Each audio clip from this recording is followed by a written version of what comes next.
또 전하는 자나 듣는 자 모두가 성령으로 충만하여 성령의 음성을 듣는 귀한 시간이 되어서 성령의 열매를 맺는 우리 모두가 되게 하옵소서. 예수님 이름으로 기도합니다. 아멘. 갈라디아서 5장 16절 이하를 통해서 성령의 열매라는 제목으로 말씀을 전하겠습니다. 자, 우리가 오늘 갈라디아서 5장 16절 이하에 있는 말씀을 통해서 성령의 열매를 보게 될 텐데요. 자, 이 성령의 열매를 왜 맺어야 되는가 하는 사실입니다. 여러분, 우리가 사람이 나 성령의 열매 안 맺어도 교회만 다니면 천국 가는 거 아닌가? 천만에요. 성령의 열매 안 맺으면 천국 못 갑니다. 다시 말합니다. 성령의 열매를 맺지 않는 사람은 천국에 못 갑니다.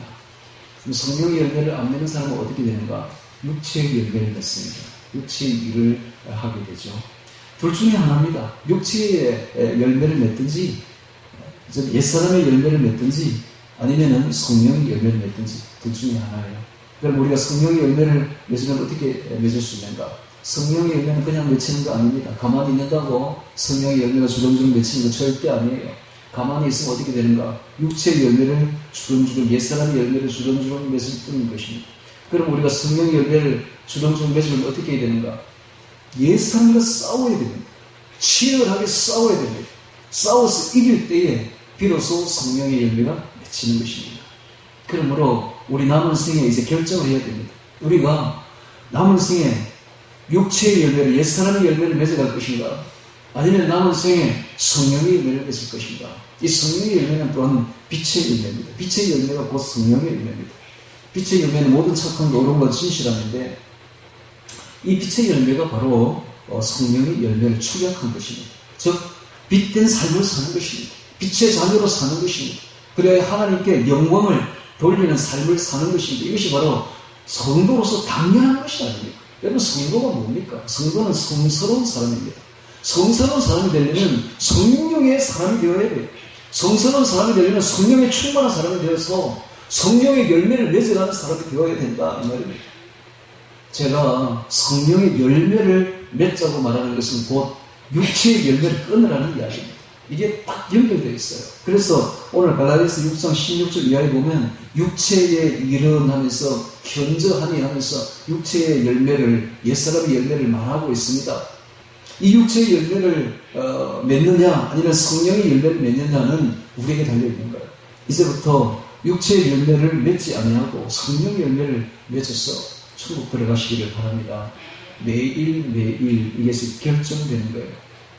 매일 우리 앞에 결정이 놓여있는 것입니다. 육체의 열매를 맺을 것인가 아니면 성령의 열매를 맺을 것인가 하는 사실입니다. 자, 이 성령의 열매는 성령의 사랑으로부터 주어지는 것이죠. 성령의 사랑. 성령의 사랑에서 나오는 것이 바로 성령의 열매인 것입니다. 이 성령의 사랑을 우리는 아가페라고 합니다. 즉 하나님의 사랑이죠. 아가페. 이것을 히브리어로는 아하브라고 합니다. 아하브. 신명기서 7장 8절에 보면 여호와께서 다만 너희를 사랑하심을 인하여 할 때 이 사랑하심이 바로 아하브입니다. 즉 아하브는 감정적인 사랑이 아니에요. 감정적 측면도 있어요. 그러나 하나님이 말하는 이 하나님의 사랑, 성령의 사랑, 아하브 아가페는 감정적인 면도 포함되지만 사실은 감정보다는 주도적인 것이 사랑의 열매로서 주어지는 순종과 충성과 헌신을 말합니다. 순종과 충성과 헌신이 없다면, 그런 그 결과가 없다면, 그런 열매가 없다면 그 사랑은 아무것도 아니에요. 그래서 오늘 우리가 이 순종과 충성과 헌신을 하려면 어떻게 해야 돼요? 내 자신을 전적으로 바쳐야 되는 것입니다. 여러분, 우리가 전적으로 내 자신을 바치지 않고서는 감정만 가지고 너 사랑한다, 이 말이 안 되는 거예요. 사랑한다면 내 자신을 전적으로 바치는 거예요. 여러분, 우리가 남녀간에도 그렇습니다. 남녀간에도 사랑의 감정이 발동해서 사랑이 이어가면 나중에 어떻게 되느냐면은 내가 너를 위해서 죽을 수 있다까지 간다고. 죽을 수 있다. 예. 그 정도 돼야 결혼이 되는 겁니다. 그 정도 안 되면 결혼하면 안 돼. 그 정도 안 되면 그 결혼이 어떤 건데, 결혼이 어마어마하게 어려운 건데, 결혼하면 자기를 죽여야 되는데, 조금만 관계가 틀어지면 그 결혼 끝나는 거 아닙니까? 내가 너를 위해서 죽을 수 있다 정도 돼야 그걸 다 이겨낸다고. 이겨내가지고 결혼을, 가정생활을 무난하게 해낼 수 있고 승리적으로 이끌어 나갈 수 있는 그 가정이라는 게 하나 이끄는 게요, 대단한 거예요. 가정을 이끌어 본 사람은 교회도 이끌 수가 있고, 가정을 이끌어 본 사람은 천국에 들어갈 수가 있습니다. 그래서 이 세상에서 배울 수 있는 최고의 공부는 제가 볼 땐 결혼이에요. 결혼. 그래서 결혼하지 않은 사람은 이건 사람도 아니야. 솔직히. 예, 맞아요. 결혼하지 않은 사람은 최고 중요한 공부를 안 하는 거야, 안 하는 거야. 사람도 아닌 거야. 대학교 나오면 무슨 소용이 있습니까? 아무것도 못 배웠는데. 사람을 하나 사랑할 줄도 모르는데. 그게 무슨 사람입니까, 그게? 그래서 옛날에 보면은 결혼하지 않은 사람은 아무리 나이가 들어도 애다. 어른이 아니다고 그랬어요. 애다. 맞는 거예요. 결혼을 하려면 자기를 죽여야 돼요. 어떻게 자기를 죽입니까? 사랑으로. 내가 사랑함으로. 내 자신을 기꺼이 죽여주는 거예요. 기꺼이 헌신하는 거예요. 그래서 사랑하면 정말 아내를 위해서 내 자신을 전부를 바칩니다. 또한 그 자녀들을 위해서 내 자신 전부를 바치는 거예요. 그래서 누군가를 위해서 내 자신 전부를 바쳐보는 사람, 이거 해보지 않은 사람, 이게 사람이 아닌 거예요. 이걸 해봐야 하나님의 사랑을 알 수가 있고, 이걸 해봐야 내가 하나님의 사랑을 받을 수가 있는 거예요. 그래서 진짜 이제 예수 그리스도와 연합하는 겁니다. 연합하는 거예요. 그래서 결혼을 통해서 예수님과 연합을 배워가는 것이죠. 배워가는 거예요. 이게 진짜 제일 큰 공부 아닙니까, 여러분? 네. 그래서 요즘에 젊은이들이 뻑하면 뭐 결혼 안 한다고 하는데, 그 말은 무슨 말이냐면 제일 큰 공부를 하지 않겠습니다. 내가 인생에서 주어진 사람으로 태어나가지고 인생에서 주어지는 가장 큰 공부를 하지 않겠습니다 하는 말하고 똑같다. 사람이 아닌 거예요. 요즘의 그 인격이 너무 덜 떨어진 인간들만 지금 생겨나고 있는 거예요. 그러니까 고대로 올라갈수록 사람이 굉장히 높아요. 인격이 높고. 다 결혼했잖아요. 옛날에는. 결혼 안 한 사람 별로 없잖아요. 다 결혼했죠. 요즘에는 결혼한 사람이 오히려 더 적어 숫자로. 희한한 시대를 말세를 맞고 있습니다. 정말. 그래서 아까도 이야기했지만 이 아가페는 내 자신을 전적으로 주는 거예요. 그래서 정말로 순종과 헌신과 충성의 그런 열매가 맺는 것, 이게 진짜 아가페다, 하나님 사랑이다 라는 것입니다. 그러나 오늘날 현대는 정말 어떤 시대를 맞고 있는가, 포스트 모더니즘 정신으로 인해가지고 이성 없는 짐승과 같은 유격성으로 꽉 차 있는 사람들이, 또한 영혼 없는 좀비와 같이 공격성이 아주 두드러진, 그래서 내 자신의 유익을 위해서 남을 죽이려고 하는, 남을 해하려고 하는 이런 이 사회가 바로 현대사의 특징인데, 바로 이런 현대사회 속에서는 아가페는 고사하고 에로스나 스톨게나 필리아 같은 이런 인간적인 사랑조차도 찾을 수 없는 것이 오늘날 현대인의 모습입니다. 그러다 보니까 현대의 강남에 있는 정신병원을 운영하는 어떤 원장님이 이런 책을 썼어요. 강남은 거대한 정신병동이다. 여러분, 강남이 어디입니까? 서울에서 제일 부유한 곳이고 제일 번화한 곳입니다. 그런데 그곳에 있는 정신병원에 있는 원장이 하는 말이, 책을 쓰는데 책 제목이 강남은 거대한 정신병동이다 이렇게 말했어요. 오늘날의 사람들이 이 짐승과 같은 유격성과 육체를 탐하는 유격성과 영혼 없는 좀비와 같은 공격성으로 인해서 본성적인 사랑인 스톨게, 가족 간의 사랑, 필리아, 친구 간의 사랑, 에로스, 남녀 간의 사랑조차도 찾을 수 없는 것이 오늘날의 현실입니다. 아가페는 막 그런 말할 필요가 없이 없는 거. 뭐 하나님 사랑을 어떻게 하겠어요? 하나님도 모르는 사람들이. 그러니까는 정신적인 공허함이, 옛 사람에서 오는 정신적 공허함이 너무 큰 거예요. 그래서 사람들이 자살하는 거예요. 그래서 오늘날 많은 기독교인들이 또한 똑같이 옛 사람처럼 사니까 교회 다녀도 역시 이 불행감을, 이 우울증을 떨쳐버릴 수가 없는 거거든요. 그래서 요즘 보면은 말은 안 해서 그렇지 많은 사람들이 자살할 때 보면 대부분 다 기독교인들도 많아요. 특히 연예인들 보세요. 누가 자살을 했는데 자세히 이렇게 뜯어보면 그거 보면 십자가 떠오르고 있어요. 기독교인도 이거지. 그러니까 교회 다녀도 전혀 하나님의 사랑을 알지 못하고 하나님의 사랑을 받지도 못하고, 그래서 늘 우울하고 항상 세상 사람하고 똑같이 살았다는 것이죠. 그래서 이게 말세의 현상입니다. 말세가 되면 이런 일이 있을 것이다 하고 디모데후서에 예언이 되어 있죠. 내가 이것을 알라. 말세에 고통하는 때가 이르리니 사람들은 자기를 사랑하며 돈을 사랑하며 자기를 사랑, 돈 사랑, 쾌락 사랑 이 3대 사랑에 이끌려가지고 사는 것이 말세가 될 것이다 하는데 딱 지금 시대가 바로 그런 시대입니다. 자기 사랑, 자기밖에 몰라요. 자기 사랑, 돈밖에 몰라요. 돈 사랑, 쾌락밖에 몰라. 쾌락 사랑. 이게 현대인의 리얼한 모습이다. 어떻게 성경이 이렇게 잘 알았을까요? 말세가 되면 그럴 것이다. 지금이 딱 그런 시대. 말세에 고통하는 때가 이르고 그냥 고통이 왜 고통입니까? 하나님 사랑을 모르니까. 하나님 사랑이 내 속에 없으니까 사는 게 고통이야. 우울이고. 그래서 하나님 사랑인 아가페는 고사하고 스톨게도 없어. 가족 간의 사랑도 없고 필리아도 없어. 친구 간의 사랑도 없어. 에로스도 없어. 남녀 간의 사랑도 없어. 그러니까 이게 사는 게 아니야. 완전히 고통이야. 이것이 바로 현대인의 사랑이다. 현대인의 삶의 모습이다라는 것입니다. 그러나 오늘 우리가 기독교인으로서 이 필리아, 에로스, 스토리 같은 이런 사람 가지고는 만족이 절대로 안 돼요. 아무리 가족이 좋아도, 아무리 친구가 좋아도, 아무리 남녀간에 좋아도 안 돼. 그것 가지고는 양이 안 찬다니까. 우리 그리스도인들은 영적인 사람들이에요.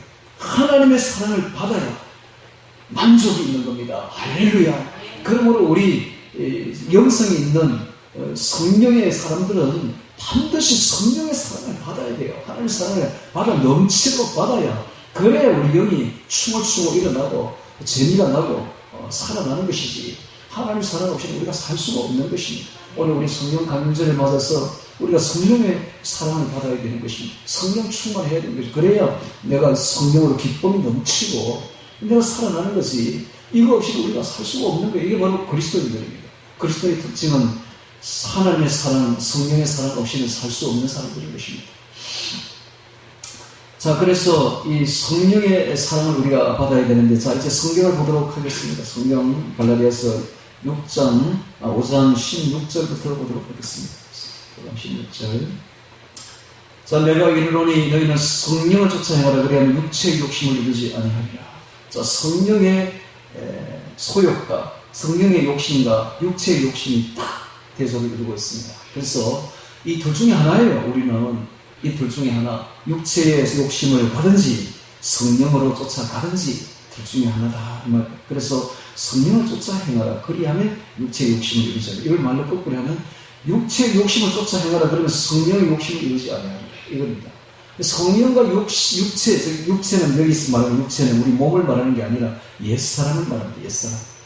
성령과 옛사람은 완전히 반대다. 성령을 쫓아내면 옛사람이 멀어지고 옛사람을 쫓아내면 성령은 멀어지는 것입니다. 둘 중에 하나다라는 것입니다. 17절에 보니까 육체의 소욕은, 즉 옛사람의 소욕은 성령을 거스리고 보십시오. 성령의 소욕은 육체를 거스르라니 이 둘이 서로 대적함으로 너희 원하는 것을 하지 못하게 하려 합니다. 자, 이렇게 되면 어떻게 됩니까? 우리가 성령의 소욕을 거스리는 육체의 소욕을 따라 행하게 되면 이 사람은 여전히 옛사람으로 사는 거야. 교회 다녀도 여전히 옛사람이야. 죽으면 어디 갑니까? 바로 지옥이에요. 그러니까 교회 다닌다고 천국 간다고 생각하면 큰 오산이에요. 교회 다녀도 육체의 소욕을 따라가는 사람이 너무 대다수가 그렇다. 대다수 기독교인들이 오늘날 육체의 소욕을 따라가고 있다 하는 것입니다. 이러면 다 지옥 가게 되어 있습니다. 여러분, 내가 천국 갈지 지옥 갈지는 여러분이 너무나 잘 알아요. 내가 지금 육체의 소욕을 따라가고 있는지 아니면 성령의 소욕을 따라가고 있는지를 누구보다 자신이 잘 알 것입니다. 내가 육체의 소욕을 따라가고 있다면 오늘 회개하세요. 회개해서 자신을 돌이키기 바랍니다. 그래서 이제는 육체의 소욕을 따라갈 것이 아니라 성령의 소욕을 따라가서 정말 빛의 자녀가 되어서 하나님께 영광 돌리는 삶을 살아야, 그래야 오늘 저녁에도 주님이 오시면, 내가 주님을 만나면, 내가 죽어서 주님을 만나면 그리스도의 심판대 앞에서 정말 주님을 떳떳하게 맞이하고 하나님의 진노와 징계를 받지 아니하고 하나님의 상급을 받아서 천국 갈 것이 아닙니까? 자, 18절 봅니다. 너희가 만일 성령을 인도하시는 바가 되면 율법 아래 있지 아니하리라. 오늘 우리가 성령의 인도가 나오고 있습니다. 성령의 사랑이죠. 사랑, 성령의 인도, 성령의 사랑의 인도를 받게 되면 이 율법 아래 있지 아니하리라 라고 말하면서 19절을 봅시다. 육체의 일은 현저하니, 자, 육체의 일은 현저하니 곧 음행과 더러운 것과 호색과, 성적인 죄악이죠. 아주 더러운 죄악인데, 이 성적인 아주 더러운 죄악을 말세가 되면 즐길 것이다. 즉 쾌락 사랑하기를 하나님 사랑하는 것보다 더하는 시대가 올 것인데, 바로 지금이 바로 그런 시대가 된 것입니다.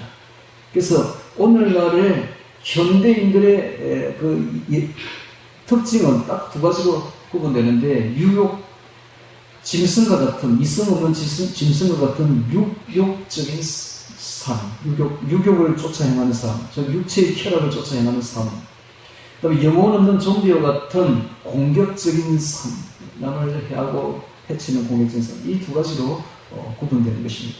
여기 보니까 육체의 이런 현상이 곧 음행과 더러운 것과 호색과, 육체의 쾌락을 쫓아 행하는 아주 짐승과 같은, 영혼 없는 짐승과 같은 삶을 사는 것이 바로 육체의 일이다. 우상숭배와 술수와 원수를 맺는 것과, 공격적이죠. 영혼 없는 좀비와 같이 공격적인 우상숭배, 술수와 원수를 맺는 것과, 분쟁과 시기와 분쟁과 당지는 것과, 불리함과 이단과, 투기와 술 취함과 방탕함과, 또 그와 같은 것들이야. 엄도 호술 원불식은 당분의 두술과, 전에 너희에게 경계한 것 같이 경계하는 이런 일을 하는 자들은 하나님 나라를 유업으로 받지 못할 것이요. 자, 분명히 이야기하는데, 이런 일을 하는 사람들은 누굽니까? 이 사람들이 지금 불신자들이 아니에요. 이런 일을 하는 사람들 다 교회 다니면서 이런 일을 한다. 이런 일을 하는 사람들은 하나님 나라를 유업으로 받지 못한다는 말이 무슨 말입니까? 천국에 들어가지 못한다는 말이에요. 이런 일을 하는 자들은 천국에 들어가지 못할 것이요. 자, 그와 반대로 오직 성령의 열매는 나오고 있습니다. 자, 이게 바로 옛사람의 모습입니다. 옛사람의 모습. 이런 일을 하는 사람들은 자신이 아직도 옛사람에게 속해 있다라는 것입니다. 옛사람에게 속해 있다. 그래서 이런 일을 하는 사람들은 내가 아직 옛사람이라는 것을 생각하고 이 옛사람과 치열하게 싸워야 됩니다. 치열하게. 옛사람과 치열하게 싸우지 않으면 성령의 사람을 될 수가 없습니다. 자, 다시 한번 이야기합니다. 옛사람과 싸워서 이길 때에 성령의 열매는 저절로 맺힌다. 예, 그렇습니다. 성령의 열매가 뭐 다른 게 아니에요. 이 육체의 옛사람의 열매와 싸워 이길 때에 성령의 열매는 저절로 맺히게 되어 있는 것입니다. 자, 한번 보겠습니다. 오직 성령의 열매는 사랑과 희락과 화평과 오래 참음과 사부의 완성과 충성, 온유와 절제니 이 같은 것을 금지할 법이 없느니라. 9가지가 나오고 있는데요. 자, 이 사랑이 나오고 있는데, 이 사랑은 옛사람에게서는 찾아볼 수 없는 것입니다. 옛사람을 우리가 죽일 때에 성령의 사랑으로 아가페, 사랑이 넘치게 되죠. 또 희락이 나오고 있습니다. 기쁨. 이 기쁨은 성령의 기쁨으로 넘쳐나는 기쁨인데, 이런 성령의 충만함으로 넘쳐나는 이런 기쁨은 옛사람 속에서는 절대로 찾을 수 없는 것입니다. 그 다음에 또 화평이 나오는데, 이 화평은 평안입니다. 평안. 이 평안은 옛사람에게 있을 때는 절대로 없는 것입니다. 여러분, 옛사람에게 가면 불안밖에 없어요. 불안밖에. 언제나 쫓기고 불안한 것입니다. 그러나 옛사람에서 벗어나게 되면 성령 안에서 진정한 평안을, 하나님 주시는 평안을 누리게 되는 것입니다. 그 다음에 오래 참음이 있는데, 이 오래 참음도 마찬가지예요. 옛사람에게서는 인내가 없습니다. 오래 참음이 없는 것입니다. 오직 성령의 사람이 되어야만이 이 오래 참는 게 뭐냐면, 남이 나를 아주 박대할 때에 참지 못하고, 말로 참지 못하고 확 하고 일어나는 건데, 이런 것들은 성령의 열매가 있는 사람은 오래 자신을 참고 견딜 수가 있지만, 그렇지 않은 사람들이 옛사람에서는 성질이 팍팍하죠. 개팍한 성질을 그대로 가지고 있는 게 옛사람의 모습이 아닙니까? 오래 참지를 못해요. 그러니까 인간관계가 다 끼어지는 것이죠. 자비가 있습니다. 자비는 친절입니다. 친절. 옛사람에게서는 친절을 찾아볼 수가 없는 거예요. 오직 친절은 부드럽고 친절, 이런 것은 이 성령의 사람이에요. 성령으로 찾을 수가 있는 것이죠. 그다음 양선이 나오고 있습니다. 선량함인데 양선, 굿니스, 선을 추구하는 것이죠. 선을 추구하는 것. 자, 이 선을 추구하는 것은 옛 사람하고는 완전히 반대입니다. 오늘 우리가 성령의 사람이 될 때 선을 추구할 수가 있는 것이죠. 그리고 충성이 나오고 있습니다. 충성은 신실함을 말합니다. 신실함, 성실함. 신실하고 성실한 것은 옛 사람의 모습이 아니에요. 이것은 남에게 신실하고 성실해 남에게 인정을 받죠. 이런 것도 다 성령의 열매인 것입니다. 이 온유가 나오고 있습니다. 이 온유는 소심한 것이 온유가 아니라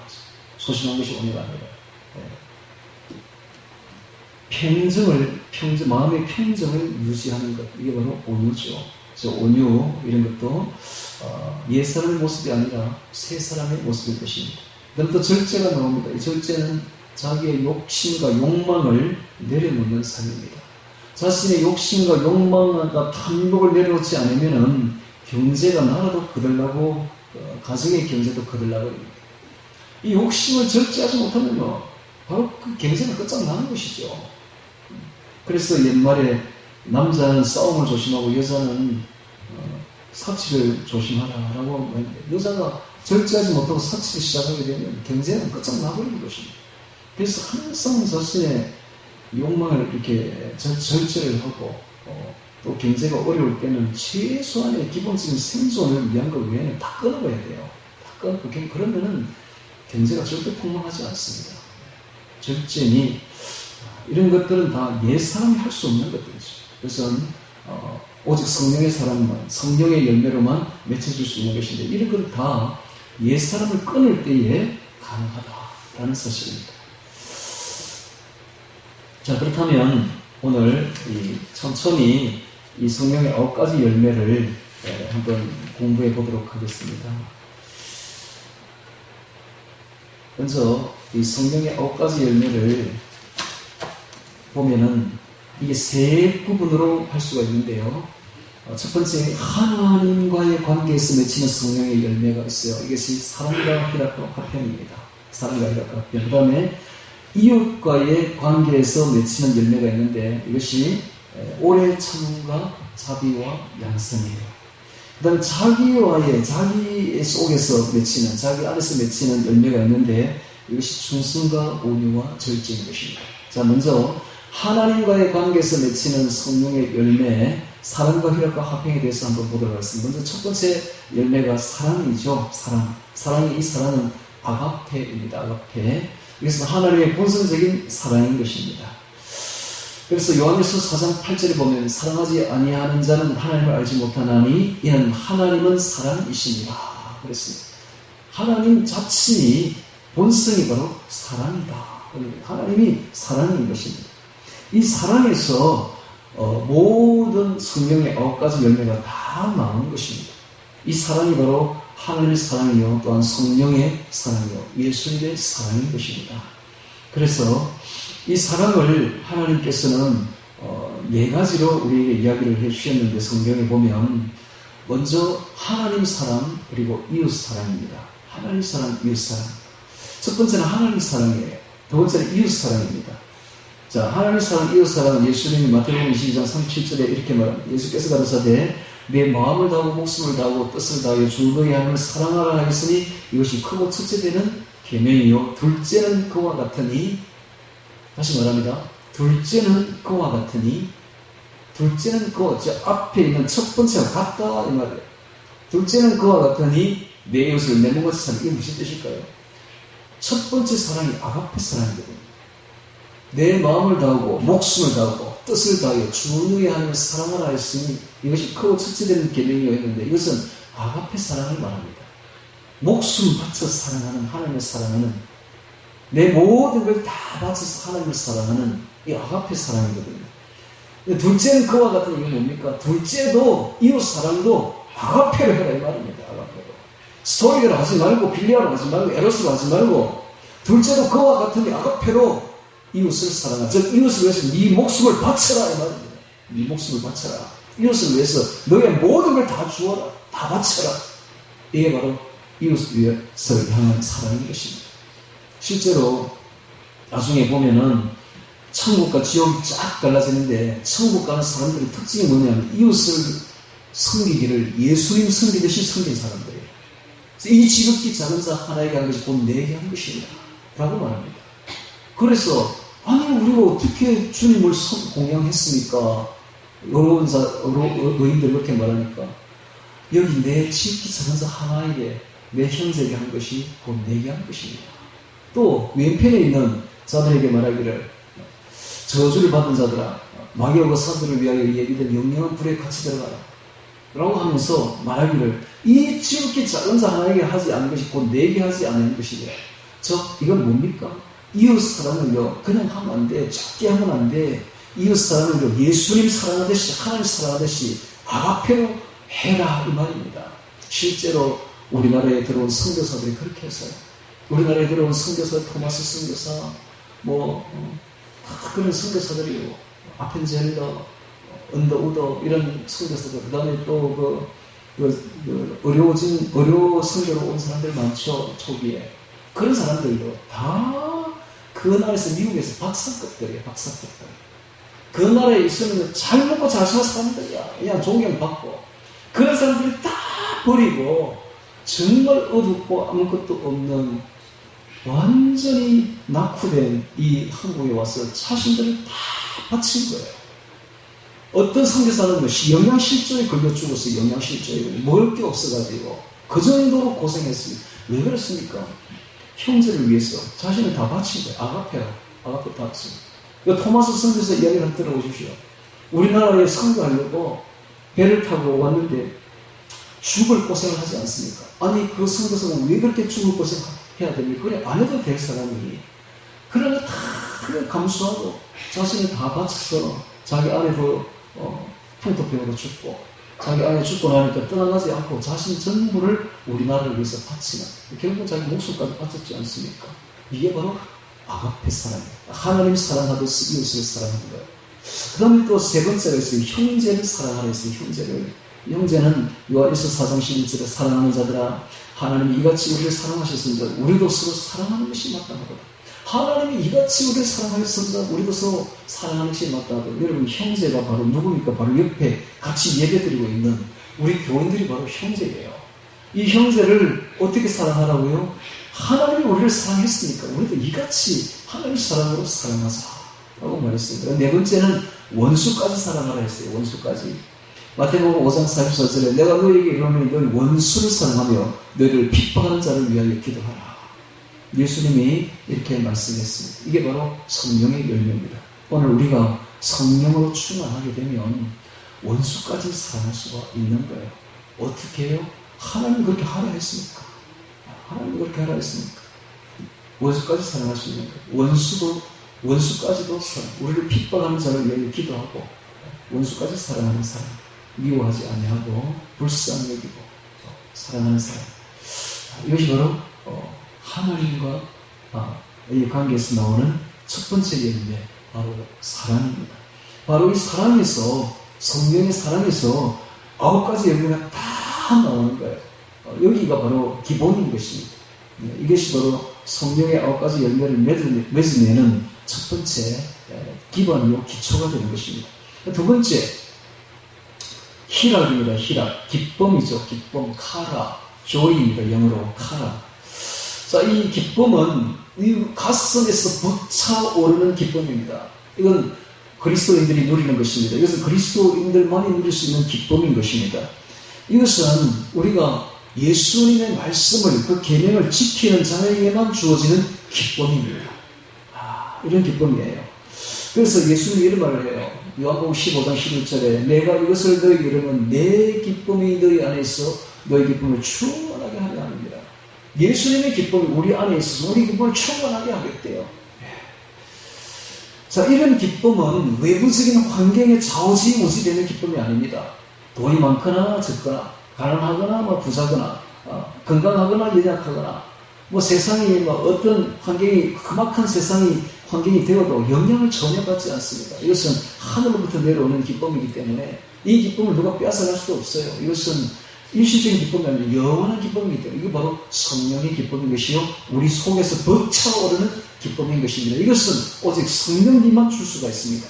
할렐루야. 오늘 우리가 성령 충만할 때에 예수님의 사랑으로, 하나님의 사랑으로 벅차오르는 기쁨이 있는데 이게 바로 조이, 성령의 기쁨인 것입니다. 이런 기쁨을 가진 사람은 전혀 우울할 수가 없어요. 아무리 해도 우울해지지가 않습니다.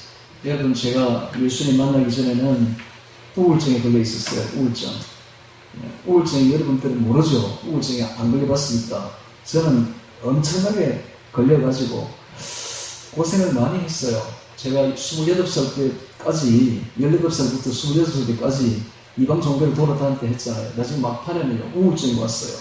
한 5년 뒤에는. 한 5년간 고생했다니까, 우울증을. 여러분, 우울증이 뭔지 가르쳐 드릴까요?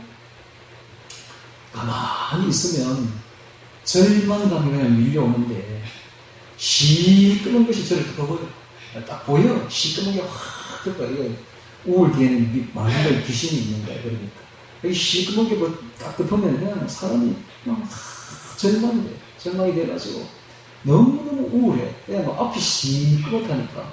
그래서 막 그림을 그리려면 내가 시꺼먼색, 검은색 하나 가지고 그냥 온 도화지에 칠하고 있을 그런 정도의 생각이 딱 듭니다. 그러면 어떤 생각이 드느냐면 죽음밖에 생각이 안 나. 자살해야 되겠다.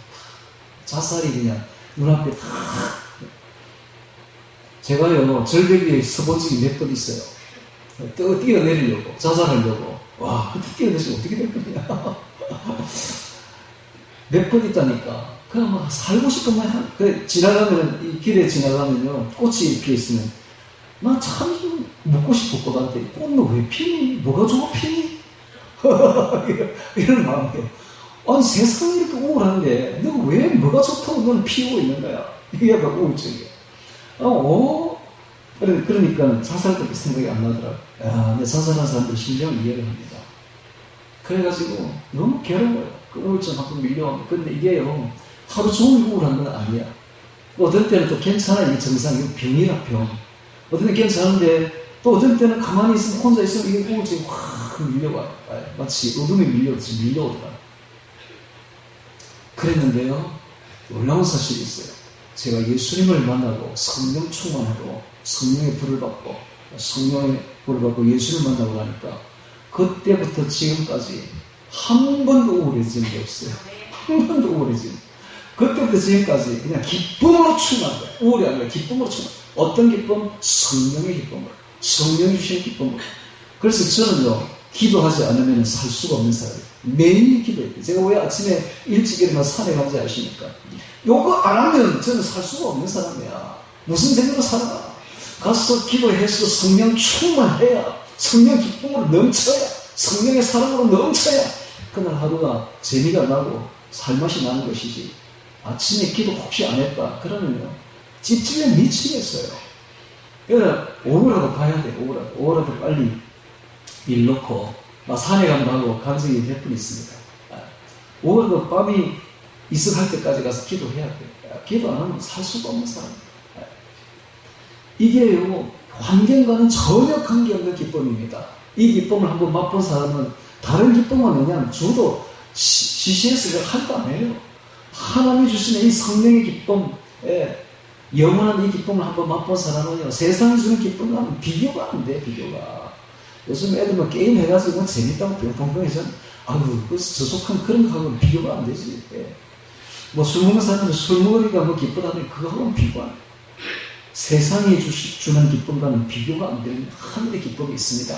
이게 바로 하나님과의 관계에서 오는 진정한 기쁨. 이게 바로 조이, 카라, 성령의 기쁨입니다. 세 번째, 화평이 나옵니다. 화평. 자, 이 화평은 피스, 에이렌네. 이 화평은 성령이 주시는 평안입니다. 평안. 이건 화평이라고 보면 평안, 평강 이렇게 보는 게 맞죠.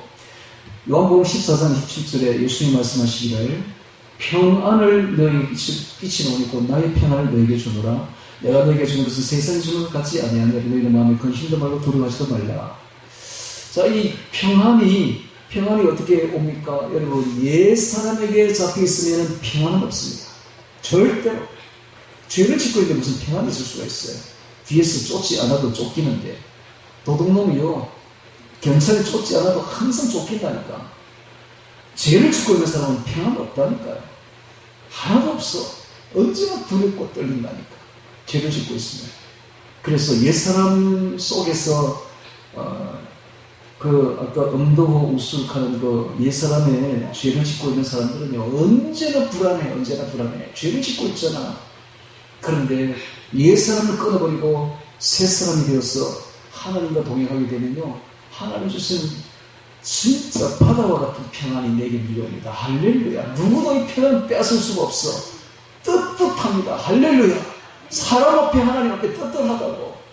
아니, 하나님 길을 걷고 있는데 누가 뭐라 할 사람이 누가 있어요? 평안한 거야. 이 평안은 영원한 평안을 주십니다. 천국에 가서도 영원히 지속될 평안, 하나님 주시는 평안, 그 평안 속에 들어가게 되는 것인데 얼마나 좋습니까, 여러분. 그래서 옛사람에서 벗어나서 새사람으로 와야 돼요. 그래서 옛사람과 싸워서 이겨야 됩니다. 이것은 성자에게만 주어지는 평안입니다. 이길 때에, 이 전쟁이에요. 영적 전쟁. 옛사람과 싸워 이길 때에 우리가 얻을 수 있는 평안인 것입니다. 할렐루야. 이게 바로 하나님과의 관계에서 오는 세 가지 열매인 것입니다. 자, 이것은 우리가 굳이 열매를 맺으려고 노력 안 해도 옛사람은 죽여버리고 옛사람만 이겨버리면 저절로 옵니다. 평안이 저절로 오고 기쁨이 저절로 오고 사랑이 저절로 오는 것입니다. 이건 내가 어떻게 하려고 안 해도 이건 저절로 맺히는 열매가 세 가지 열매가 되는 것입니다. 두 번째로 타인과의 관계에서 맺히는 성령의 열매가 세 가지입니다. 오래 참음과 자비와 양선이 있죠. 처음에 이 오래 참음 보겠습니다. 이 오래 참음은 마크로디니아, 페이션서, 인내 정도로 번역이 되는데요. 이게 오래 참음이 어떤 오래 참음이냐 하면 대인과의 관계에서의 오래 참음이에요. 대인과의 관계에서 어떻게 오래 참습니까? 내가 어떤 부당한 대우를 받았을 때 분노하지 아니하고 관심도 품지 아니하고 원한을 품지 않고 참아내는 겁니다. 그리고 하나님께 맡겨버리는 겁니다. 하나님께서 이 모든 것을 갚아주시옵소서. 원수 갚기를 달란트가 아주 있는 하나님께 다 맡겨버리는 거예요. 아무리 내가 대인관계에서 부당한 대우를 받아도 분노하지 아니하고 방심도 품지 아니하고 원한도 품지 아니하고 꿋꿋하게 참아내는 것입니다. 하나님께 다 맡겨버리고 좀 지나면 하나님 다 갚아주십니다. 할렐루야. 그래서 제일 무슨 사람이 누군지 압니까? 바로 이런 사람이에요. 썩내지도 아니하고 폭발하지도 아니하고 하나님께 다 맡겨버리고 모든 걸 감수하는 사람, 모든 부당한 대우를 다 감수하고 참고 있는 사람. 여러분, 그런 사람을 하나님이 안 갚아주실 것 같아요. 갚아줍니다. 아주 무섭게 갚아줍니다. 그래서 기독교인들, 특히 이 성령 충만한 사람들, 건드리는 사람들, 바보 중에 바보야. 그 건드리면요, 100배나 받는다니까, 그거. 100배나 하나님 갚아주면, 눈에 딱 보여요. 돌아서면, 얼마나 갚아주는지 보인다니까. 그래서 하나님께 다 맡겨버리고, 참으십시오. 할렐루야. 예? 하나님이 다 갚아주신다니까. 그래서 오래 참으셔야 됩니다. 자, 하나님의 사랑과 하나님의 약속에 대한 믿음을 가지고 오래 참으시기 바랍니다. 그래서 사랑은 오래 참고, 고린도서 13장 4장에 이렇게 나오죠. 사랑은 오래 참고, 사랑은 오래 참아야 됩니다. 이 대인관계에서의 오래 참음입니다. 썩내지 마세요. 오래 참으세요. 부당한 대우를 받더라도 원망 품지 마시고 앙심 품지 마시고 다 하나님께 맡겨버리고 다 그냥 해소하시고 폭발시키지 마세요. 두 번째는 자비입니다. 자비. 이 자비는 영어로 kindness, 헬라어로는 크레스토테스, 친절입니다. 친절. kindness, 친절이에요. 부드러움, 온유함, 이런 거죠. 친절. 대인관계에 우리가 있어서는 부드러워야 돼요. 친절해야 돼요. 너그러워야 돼요. 부드럽고 온유하게 거친 말이 오가면 안 됩니다. 거친 말을 하면 안 됩니다. 부드러워야 돼요. 거친 말을 하는 사람은 성경의 사람이 아닙니다. 친절하고 담대하게 너그러워야 됩니다. 이게 바로 자비입니다. 이게 바로 하나님의 성품입니다. 오늘부터 우리가 대인관계는 거칠게 하면 안 돼요. 절대로. 친절하게, 부드럽게. 사람은요, 한없이 부드러운 걸 좋아한다니까. 한없이. 부드러울수록 좋아요. 부드러울수록. 대인관계에 있어서는 한없이 부드러워요. 부드럽고 부드러울수록 좋아요. 친절하게 대하십시오. 부드럽게. 너무너무 좋아합니다. 사람들. 부드러운 걸. 조금이라도 거칠게 해보세요. 너무 싫어해요. 사람들. 그래서 이런 건 다 어디서 나오는가? 이것은 다 성령의 열매이다. 성령이 우리 안에 들어오면 사람이 부드럽게 변한다라는 것입니다. 어떤 사람이 이렇게 있어요. 막 화를 내고 그리고는 말하기를 나는 뒤끝이 없다라는 사람이 있어요. 아니 뭐 다 상처 다 받아버렸는데 이미 다른 사람 다 내고 실컷 달려먹고 지 뒤끝이 없대. 아니 받을 사람은 상처 다 받아버렸는데 뒤끝이 있든 없든 그게 뭔 상관이 있어. 그렇게 하면 안 됩니다. 그래서 다혈질적인 사람이라도 썩 잘 내는 사람도 이 성령의 열매를 받으면 한없이 부드러워져요. 온유해지고 성품이 바뀝니다. 온화한 성품으로 바뀌죠. 개팍한 성격의 사람이 성령의 사람으로 바뀌어가지고 온유하고 부드럽고 친절하고 관대하고 너그럽게 바뀌면 그 자체가 전도가 돼요. 간증이 되고. 내가 옛날에 개팍한 성격이었는데 내가 지금 보십시오. 내가 이렇게 부드럽게 관대하게 너그럽게 온유하게 변했습니다. 이 자체가 간증이라니까요. 그 자체가 전도가 된다니까요. 그래서 개팍한 성격 사람들은 옛 사람인 줄 알고 자신을 깨서 부수어서 죽여버려서 이제는 성령의 성품으로 바뀌기를 바랍니다. 근데 아직도 안 바뀌고 있는 사람이 문제가 한참 있는 사람 회개하고 바뀌기를 바랍니다. 내 자신부터 바꿔놔야 돼. 저도 개팍한 성격이야. 같이 보면 바꿔야 돼. 바꿔야 돼. 깨서 부수어서 부드럽게 친절하게. 이게 대인관계입니다. 두 번째 대인관계 열매죠. 세 번째 대인관계 열매는 양선입니다. 양선. 이 양선은 굿니스, 아가도선의 굿니스입니다. 선량이죠. 착함입니다. 착함. 어질고 착함이를 뜻합니다. 어질고 착함. 선을 추구하는 열망을 가지고 의지적으로 선을 추구하는 것을 말합니다. 선을 갈망해요. 선을 추구해요. 착함을 추구하는 것입니다. 바나바가 그런 사람이었어요. 사도행전 11장 24절에 바나바는 착한 사람이요 성령과 믿음이 충만한 자라. 어때 있죠? 이 성령의 사람, 이 양선의 사람 바나바는 착한 사람이었다라는 거예요. 어질고 착한 사람. 이것이 바로 양선이에요. 제가 제일 싫어하는 찬송이 있어요. 마음 착해도 못 가요. 하나님 나. 왜 그런 찬송 가사를 했는지 몰라. 착해야 천국 가지. 착해도 천국 못 간대. 아니요. 착해야 천국 갑니다. 그렇게 가르치면 도둑놈만 가르칠 겁니까? 도둑놈을 만들 겁니까? 교회가? 그러면 안 되지. 착하게 살아야 돼요. 사람은 착해야 되고 그 다음에 어질해야 돼요. 어질고 착해야 됩니다. 그리고 선을 추구해야 돼요. 착함과 선을 추구해야 돼요. 그래서 빛의 열매의 모든 착함과 어려움과 진실함이 있느니라. 성령의 열매는 빛의 열매인데 빛의 열매 첫 번째가 모든 착함이잖아요. 착하지도 않은 사람이 어떻게 천국 간다고 그래요? 마음 착해야 천국 갑니다. 마음 착해도 못 가요가 아니라 마음 착해야 천국 가는 것입니다. 예. 착해져야지. 자, 그리고 이것이 대인관계의 세 가지 열매입니다. 오래 참음과 자비와 양선. 그다음에 이제 세 번째 자신과의 관계에서 맺어지는 성령의 열매 세 가지 충성과 온유와 절제를 보도록 하겠습니다. 먼저 충성입니다. peacefulness. peacefulness는 신실이죠. 신실, 성실, 진실 이런 겁니다. 성실, 진실, 신실. 다른 사람이 자신을 믿고 신뢰할 수 있는 신실성을 말합니다. 그래서 약속을 한번 했으면 약속을 천하 하늘 두 쪽이 나도 지켜야 돼요. 약속을 했는데 약속을 안 지키는 그런 사람은 믿음이 안 가죠. 그런 사람은 신실성이 없는 거예요. 성령의 사람 이러면 안 됩니다.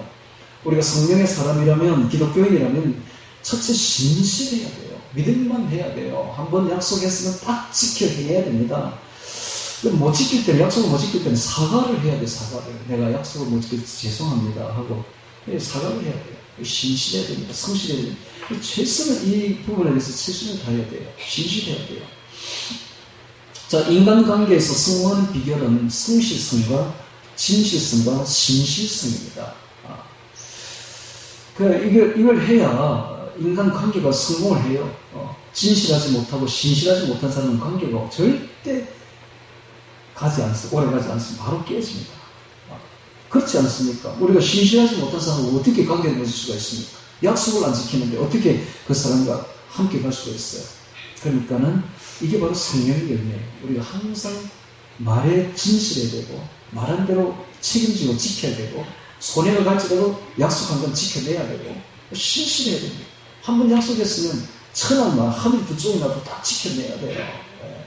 약속을 했는데 이렇게 손바닥 뒤집듯이 이렇게 뒤집는 사람은 안 돼요. 그런 사람들은. 그런 사람은 절대로 관계가 오래 갈 수가 없는 겁니다. 우리가 한번 약속했으면 끝까지 신실하게 지켜야 돼요. 무든하게 지켜내야 되는 것입니다. 이게 바로 성령의 사람이죠. 제가 그렇지 못하는 경우가 참 많은데, 제 아내는 저와는 반대로 신실하더라고요. 그래서 높이 씁니다. 제 아내를 높이 평가한다고. 참 그런 분들 보면 참 부러워요. 신실한 분들 보면.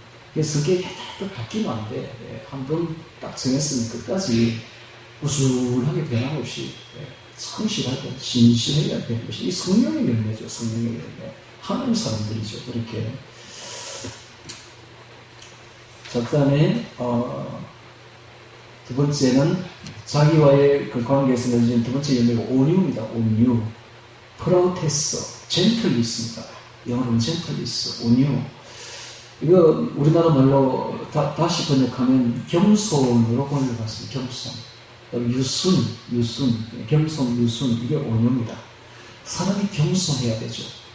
겸손해야 돼요. 유순해야 되죠. 부드러워야 되죠. 유순. 이게 바로 온유다.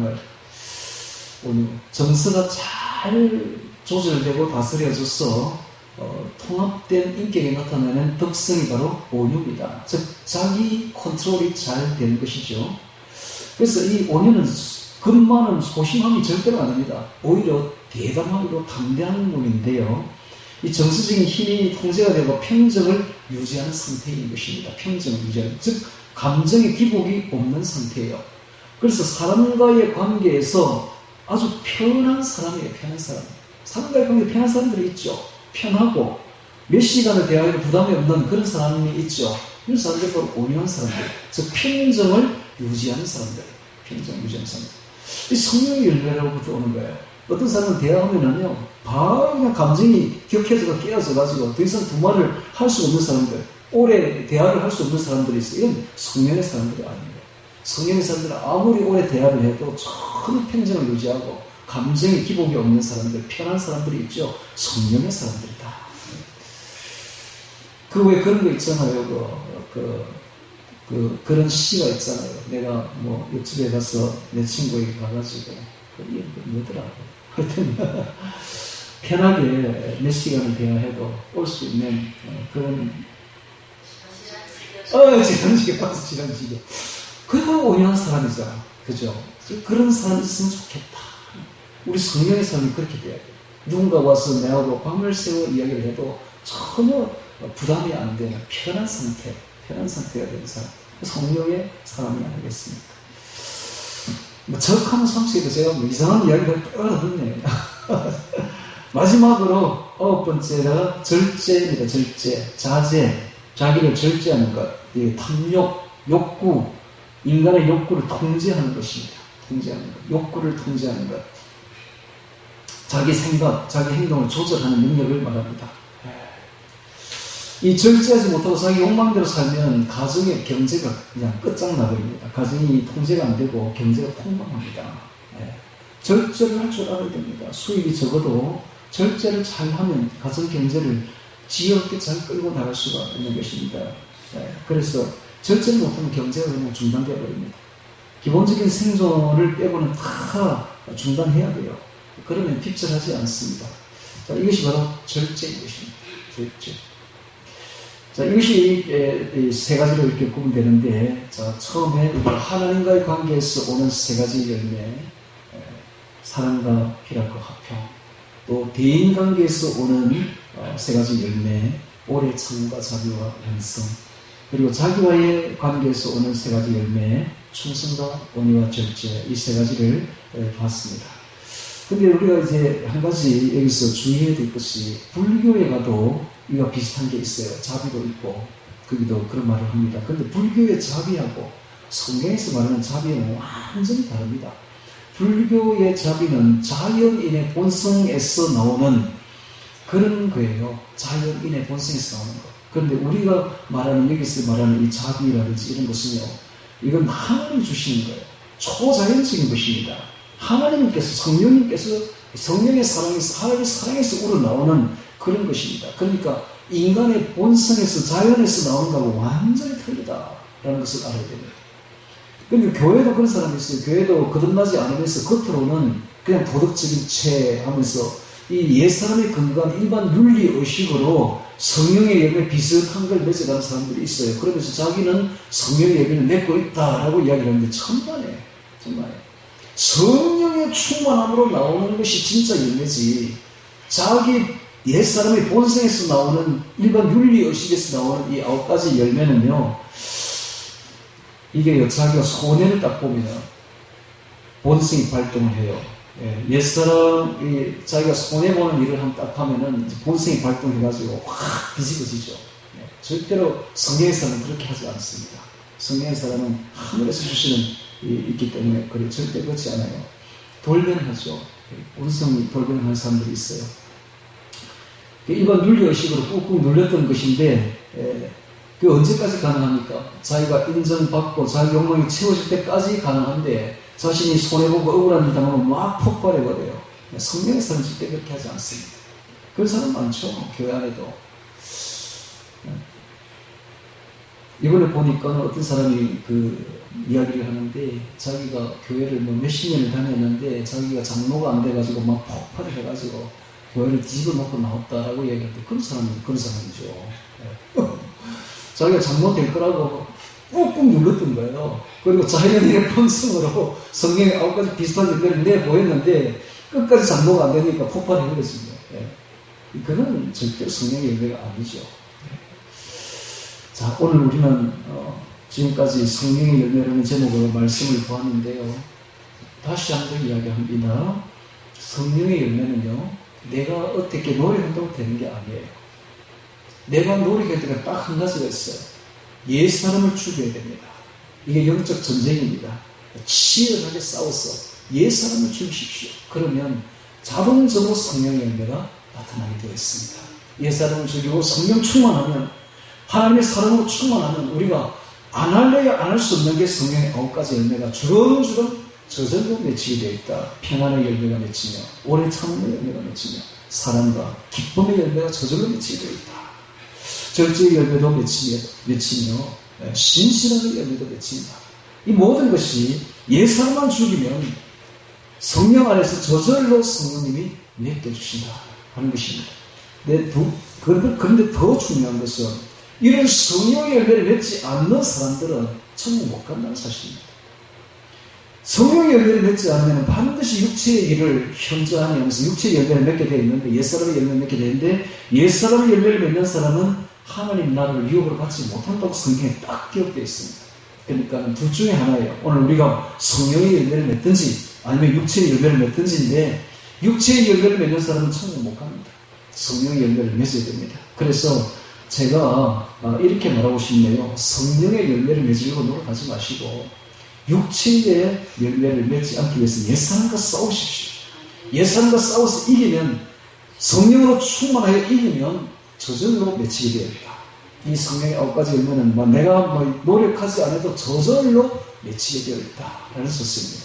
그래서 항상 성령 충만하여 빛의 열매로서 정말 빛된 삶을 살았어 하나님께 영광 돌리는 삶을 사는 우리 모두가 되기를 주의 이름으로 축원합니다. 오늘 말씀 기억하며 기도드리겠습니다.